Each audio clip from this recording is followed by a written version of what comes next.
For those of you who do not know us, we are the Heist. Any further explanation would only confuse everyone, so we'll just leave it at that, and y'all can do with it what you will. We are in front of you today to try to do the impossible. That is, to sum up and describe the impact that Nicholas Antonio Cumberland had on us all in just a couple of minutes apiece. Thankfully, though, we don't really have to attempt this, because we would all fall woefully short of describing what so many people already know. Everyone here today, and all the people who have been sending their love and kindness to the Cumberland family, are a testament to Nicky's incredible life. He's a brother to many, friend to more, and son to a few. But beyond that, he is a mentor, a confidant, shoulder to cry on, a most ardent supporter, a source of constant affirmation, a couch mover, adventurer, servant, and innumerable other positive epithets. One of the many, many things that makes Nicky so special is how he made the in-betweens matter so much. I can only speak for myself, but some of my most treasured memories are just driving around aimlessly, talking about anything or everything.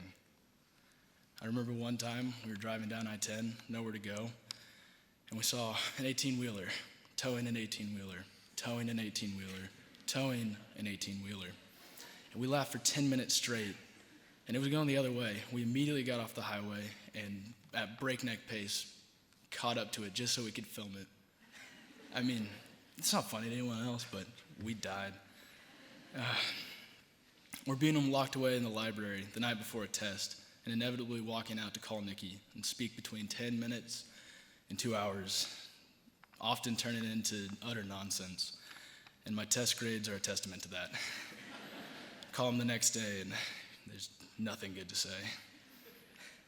But I did it, and I did it every time because he helped me get through those times where I was struggling, and I knew that he was there. Even if he didn't answer, I knew that within an hour or two, he'd call me back and we'd start talking again. I'm so blessed to have been able to call Nicky my best friend and brother, especially when he had so many. A passage that I feel describes Nicky well is 2 Timothy verses 6 and 7, and it reads like this: "For I'm already being poured out of as a drink offering, and the time of my departure has come. I have fought the good fight, I have finished the race, I have kept the faith." It is so apparent to anyone who interacted with Nicky for any amount of time that he poured out love like an overflowing cup. He never held anything back, and he gave of himself freely and completely, neither expecting nor desiring anything in return. The joy of others was reward enough for Nicky.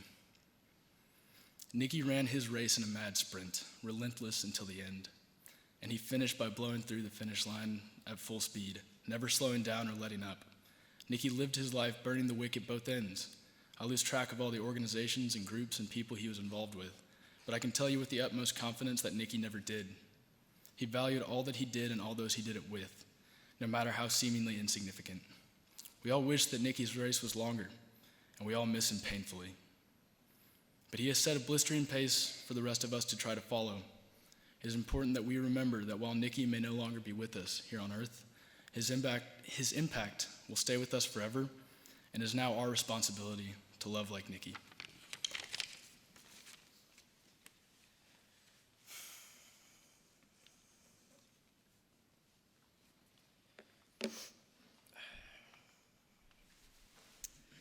Hello.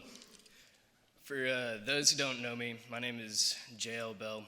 I first met Nicky in our first year at MDE about 17 years ago when we were both in pre-K. Since then, he has become my closest friend, my first friend, and so close I would consider him a brother. And the Cumberlands a second family. He was the kind of friend that you would come home after your first day of school, run to your parents, and tell them you're so excited because you have made your first friend. And they would just be excited because their son had found his best friend. I remember spending almost every weekend at the Cumberlands' house, where me and Nicky would play hours of video games, ride around on our bikes in the neighborhood just exploring and just coming up with new ways to have fun.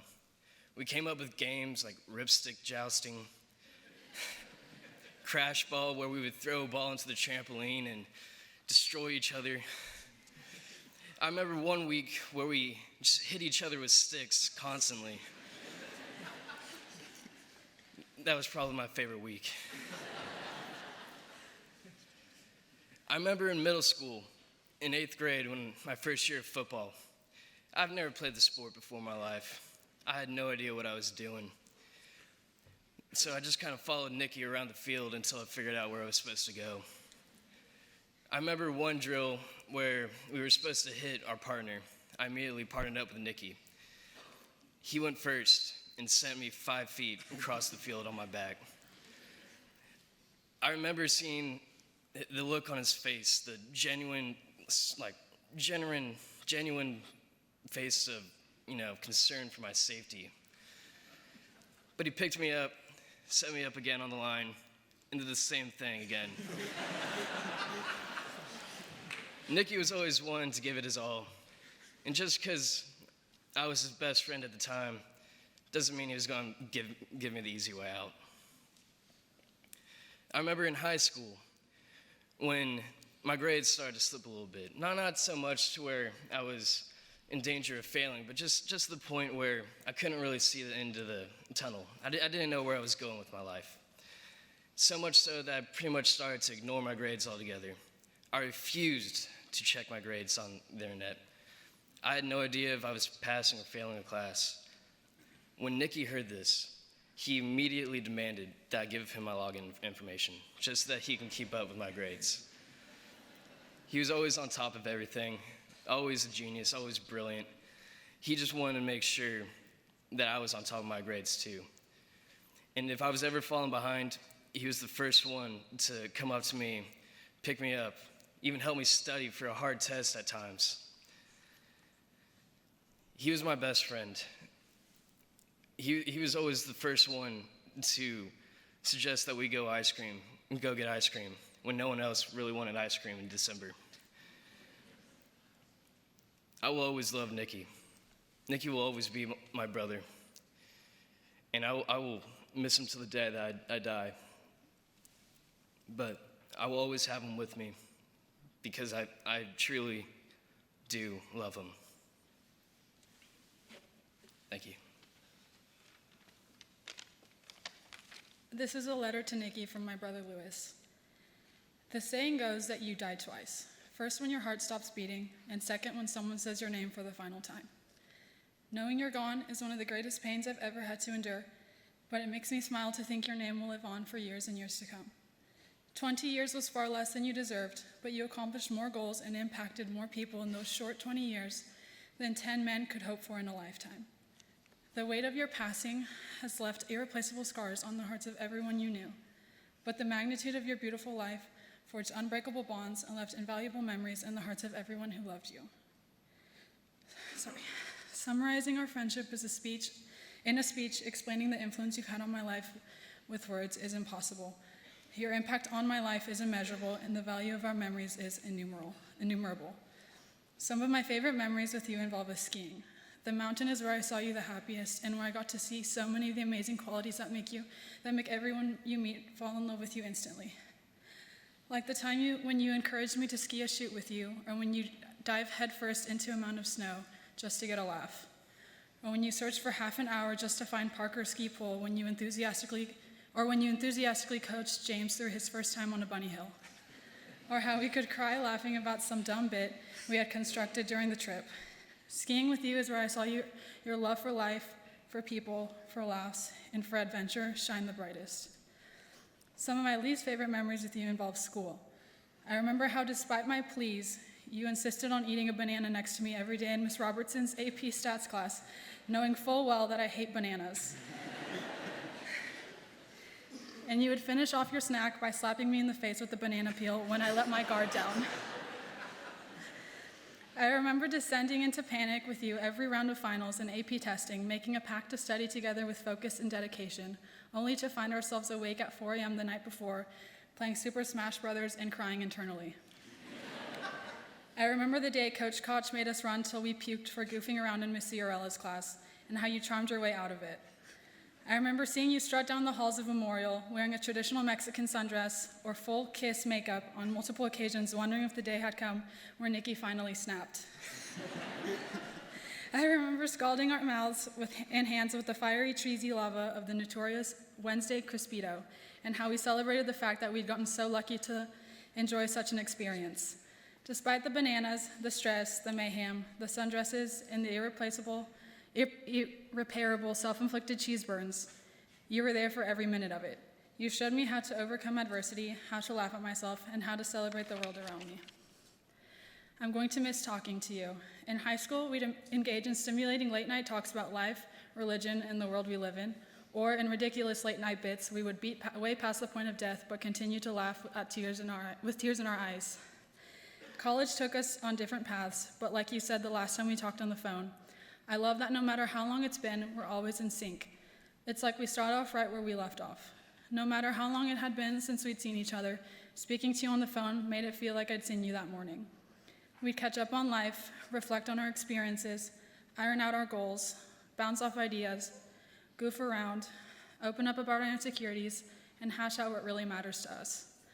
I'd hope that our chats left you feeling the same clarity, self-assurance, and love I felt whenever I'd hang up the phone. You've shaped me into the man I am today, and I can't thank you enough for that blessing. I feel beyond blessed to have such a happy final memory with you in Houston when you drove from Austin and back in one day just to spend a few hours with me while I was in town. You walked into Porter's backyard, looked me in the eye, and said, "Tell me the truth. I've gotten fat, haven't I?" I looked you up and down, gave you a hug, looked you up and down again, and said, "Well, if you have, there's just more of you to love." You smiled and said, "Right you are, Lou." We swam at Porter's, panicked about internships for next summer, played some pool, and of course, engaged in some light self-deprecation. We ate at Tacos Del Julio, played a little basketball, and it was time to go. We hugged, told each other we loved each other over and over again, and as you inched backwards to your car, you were gone as quickly as you arrived. This was a beautiful example of the boundless love you have for people and the lengths you'd go for your friends. I'm beyond thankful for this memory and that God was able to bring us together one final time. You're a brilliant student, a shameless comedian, a passionate performer, a curious learner, a fearless athlete, an avid adventurer, a loyal friend, a caring boyfriend, a devoted brother, a loving son. I hope you know how much everyone loves you. I hope you know how much I love you. I love you endlessly. You are loved endlessly. The pain caused by your loss is unbearable, but the memories you've blessed us all with, the legacy you leave behind, is remarkable. Sorry.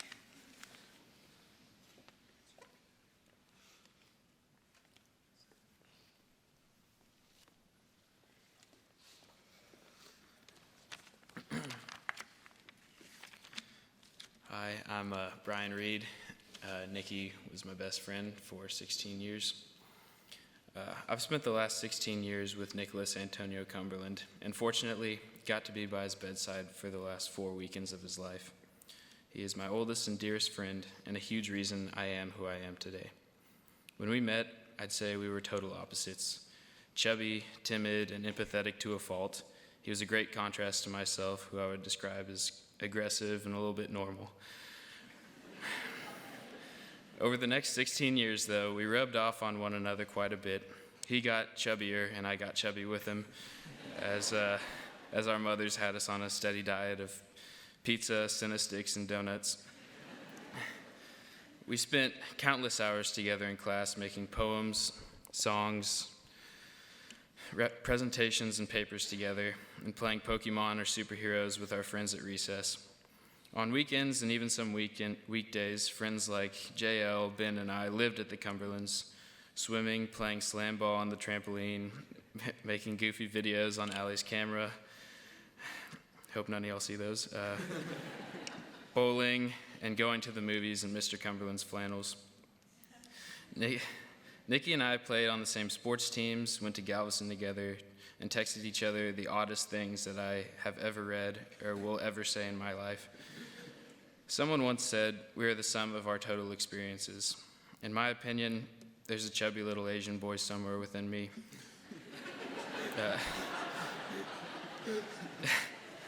empathetic, loving, driven, charismatic, and friendly.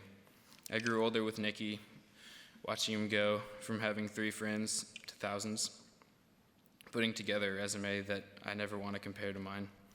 And he never hesitated to invite me over, listen to me play my compositions for him, and tell me how proud he was of me. I could go on and on about the guy. He's a brother to me. His family's like a family to me, is a family to me. But the truth is, I don't need to sum up our relationship so far because I have years to go with him, and if I play my cards right, an eternity. Anyone who knows Nicky at all and has a shred of faith in God's word knows where Nicky is. He finally gets to hear from Jesus' lips, "I am with you always, yes, to the end of time." His suffering is ended. Joy, love, and laughter fills him in ways that we can't fathom here in our bodies. I am sad for us, but I have a hard time not being happy for him.